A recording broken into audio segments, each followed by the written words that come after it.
Aku juga merasakannya, sama seperti yang kau rasakan. Tapi bedanya kau bisa menyampaikannya kepadaku, sedangkan aku tidak. Malam itu seharusnya menjadi malam yang spesial, tetapi justru berubah menjadi malam penuh tangisan bagi Alia. Malam ketika ia kembali mendengar suara Raka yang dulu pernah ia anggap tidak penting.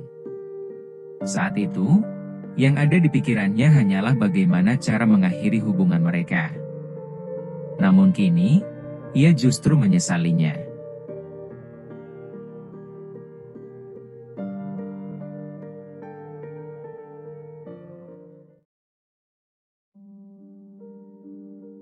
Rasa itu datang bercampur, sesak, bingung, menyesal, semua berputar begitu cepat ketika Alia membuka kado dari Raka.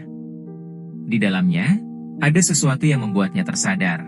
Dulu, di saat ia sudah ingin mengakhiri hubungan, Raka masih berusaha mempertahankannya. Dan kini, setelah melihat isi kado itu, ia mulai memahami sesuatu yang selama ini ia abaikan. Bahwa keegoisannya dan ketidakberaniannya untuk bicara jujur waktu itu, ternyata meninggalkan luka yang butuh waktu lama untuk sembuh, baik untuk Raka maupun untuk dirinya sendiri. Hari-hari setelah ulang tahunnya terasa berat.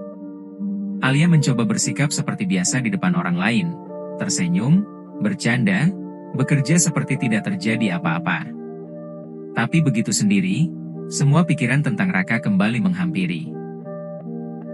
Ia bahkan sempat bertanya dalam hati, apakah Raka menjauh sekarang karena ingin membalas dendam? Ia tahu itu mungkin hanya ketakutannya sendiri, tapi pikiran itu tetap menghantui. Beberapa hari kemudian, pagi itu Alia bangun dengan wajah lesu. Tubuhnya bergerak seolah otomatis ketika ia meraih handphone. Ia membaca pesan-pesan yang masuk, beberapa dari pria, namun satu pun tidak ia balas. Ia tidak punya tenaga untuk itu. Ia hanya membuka grup kantor sebentar, lalu akhirnya membuka Instagram.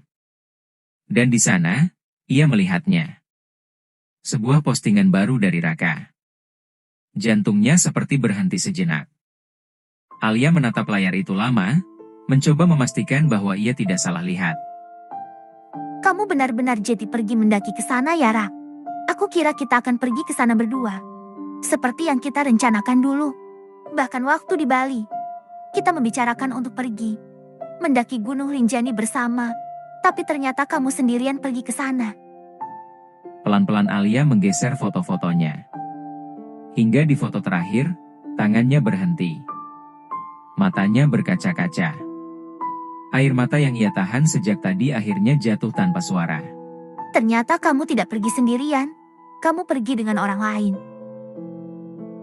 Di foto terakhir itu, Raka berdiri di puncak Rinjani bersama seorang perempuan, Rani. Wajah mereka terlihat sangat bahagia. Senyum Raka, senyum yang dulu hanya ia lihat untuk dirinya, kini menjadi milik orang lain. Komentar dari Thomas dan Salsa pun muncul, memuji betapa cocoknya mereka.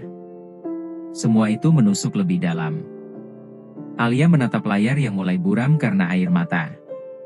Ada marah, ada kecewa, ada cemburu.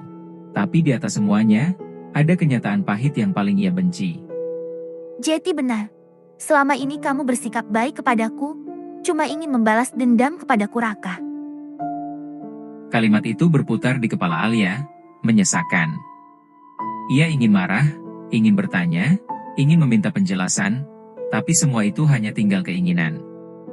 Tidak ada satupun yang bisa ia ungkapkan. Jadi ia diam. Dan diam itu menyakitkan. Alia menutup layar ponselnya perlahan, seolah berharap semua yang ia lihat tadi hanyalah mimpi. Tapi rasa sakit di dadanya terlalu nyata. Ia memeluk lututnya, menunduk, mencoba menenangkan diri, namun air mata tetap jatuh, satu persatu, tanpa ia bisa kendalikan. Dan besok paginya, dunia terasa berat. Hari-hari setelahnya berjalan seperti kabut. Alia bangun, bekerja, pulang, mencoba tidur. Semua terasa seperti rutinitas yang tubuhnya lakukan sendiri tanpa ia sadari. Secara luar ia terlihat berfungsi, tetapi pikirannya tidak pernah benar-benar kembali utuh. Aku tidak mengerti. Kenapa? Tapi kenapa kau menciumku di Bali? Kenapa kau baik padaku? Bahkan menghabiskan waktu bersama denganku. Kalau ujungnya kau ingin bersamanya, kenapa kau memberikan aku harapan untuk bersama lagi? Memang aku tidak tahu pasti, kamu dengannya sudah berpacaran atau tidak. Tapi yang aku tahu dan aku lihat, senyummu itu, senyum yang aku lihat dulu Raka. Aku membencimu Raka. Aku membencimu.